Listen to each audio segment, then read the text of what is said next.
ബീഹാർ നിയമസഭാ തെരഞ്ഞെടുപ്പിൽ കോൺഗ്രസ് നേരിട്ടത് കനത്ത തിരിച്ചടിയാണ്. രാഹുൽ ഗാന്ധിയുടെ വോട്ട് ചോരി വെളിപ്പെടുത്തലുകളും SIR-നെതിരായ പ്രതിഷേധങ്ങളും നേട്ടമാകുമെന്ന് കരുതിയ കോൺഗ്രസിന് ബീഹാറിൽ ഒരിളക്കവും സൃഷ്ടിക്കാനായില്ല.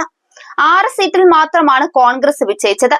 ജിതിൻ റാം മാഞ്ചിയുടെ ഹിന്ദുസ്ഥാൻ അവാം മോർച്ചയ്ക്കും ഉവൈസിയുടെ AIM-IM-നും 5 സീറ്റ് വീതമുണ്ട്. ദേശീയ രാഷ്ട്രീയത്തിൽ വലിയ ചർച്ചയായ വോട്ട് കൊള്ള അടക്കമുള്ള വിഷയങ്ങൾ എന്തുകൊണ്ട് ബീഹാറിൽ പ്രതിഫലിച്ചില്ല എന്നതിൽ കോൺഗ്രസ് നേതൃത്വത്തിന് വ്യക്തതയുമില്ല.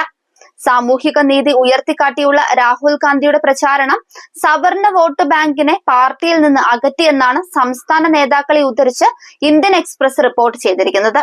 SIR-നും വോട്ട് കൊള്ളയ്ക്കുമെതിരെ രാഹുൽ ഗാന്ധി നടത്തിയ ക്യാമ്പയിൻ താഴെത്തട്ടിൽ ആളുകൾ ഏറ്റെടുത്തില്ലെങ്കിലും നേതൃത്വം അത് ഗൗരവമായി കണ്ടില്ല.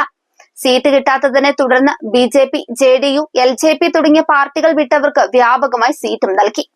രാഹുൽ ഗാന്ധിയും കോൺഗ്രസും BJPക്കും RSSനുമെതിരെ പല്ലും നഖവും ഉപയോഗിച്ച് പോരാടുകയാണ്. എന്നാൽ NDAയിലെ പാർട്ടികളിൽ നിന്ന് കൂറുമാറിയെത്തിയ പലരും താൽക്കാലിക ലാഭം തേടിയെത്തിയവരായിരുന്നു. ഇവരുടെ സോഷ്യൽ മീഡിയ പേജുകളിൽ ഇപ്പോഴും BJP, RSS നേതാക്കളെ പുകഴ്ത്തുന്ന പോസ്റ്റുകളുമുണ്ട്. ഇത് പാർട്ടിയുടെ വിശ്വാസ്യതയെ സാരമായി ബാധിച്ചെന്നാണ് രാഷ്ട്രീയ നിരീക്ഷകർ പറയുന്ന കാര്യം. അതിപിന്നോക്ക വിഭാഗക്കാരെ ലക്ഷ്യമിട്ടുള്ള കോൺഗ്രസിന്റെ രാഷ്ട്രീയ മാറ്റത്തിൽ സവർണ വിഭാഗക്കാർ പാർട്ടിയിൽ നിന്നാകുന്നു. ഇത് മുതലാക്കിയ നിതീഷ് കുമാർ മുന്നോക്ക വിഭാഗക്കാർക്ക് താല്പര്യമുള്ളവരെ സ്ഥാനാർത്ഥിയാക്കി. കോൺഗ്രസിനാകട്ടെ പിന്നോക്ക വിഭാഗക്കാരുടെ പിന്തുണ കാര്യമായി നേടാനും കഴിഞ്ഞില്ല. മുസ്ലിം യാദവ വിഭാഗത്തിന് പുറത്തേക്ക് തങ്ങളുടെ സ്വാധീനം വ്യാപിപ്പിക്കാൻ മഹാസഖ്യത്തിന് കഴിഞ്ഞില്ല. സ്ത്രീ വോട്ടർമാരുടെ പിന്തുണയും കാര്യമായി ഉണ്ടായില്ല. സ്ത്രീകൾക്കായി നിതീഷ് കുമാർ സർക്കാർ ഓഗസ്റ്റ് 29-ന്, അതായത് തെരഞ്ഞെടുപ്പ് പ്രഖ്യാപനത്തിന് തൊട്ടു മുമ്പ് മുഖ്യമന്ത്രി മഹിളാ റോസ്കർ യോജന പ്രഖ്യാപിച്ചു.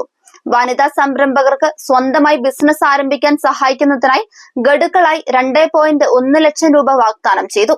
1.21 കോടിയിലധികം സംരംഭകരുടെ അക്കൗണ്ടുകളിൽ ആദ്യ ഗഡുവായ 10,000 രൂപയും നിക്ഷേപിച്ചു. ഇത് തെരഞ്ഞെടുപ്പിൽ NDAയ്ക്ക് വലിയ അനുകൂല ഘടകമായി. SIR, വോട്ട് മോഷണം തുടങ്ങിയ വിഷയങ്ങളിലാണ് രാഹുലും കോൺഗ്രസും ശ്രദ്ധ കേന്ദ്രീകരിച്ചത്. RJDയുടെ തേജസ്വി യാദവ് തൊഴിൽ, ജനങ്ങളുടെ മറ്റ് ദൈനംദിന ആശങ്കകൾ എന്നിവയിലാണ് കൂടുതൽ ഊന്നൽ നൽകിയത്.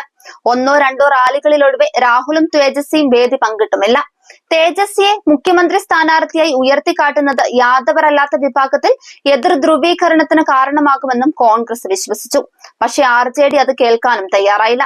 ഇത്തരം നിരവധി പ്രശ്നങ്ങൾ പാർട്ടിയിലും മുന്നണിയിലും ഉണ്ടായിരുന്നതായാണ് പറയപ്പെടുന്നത്.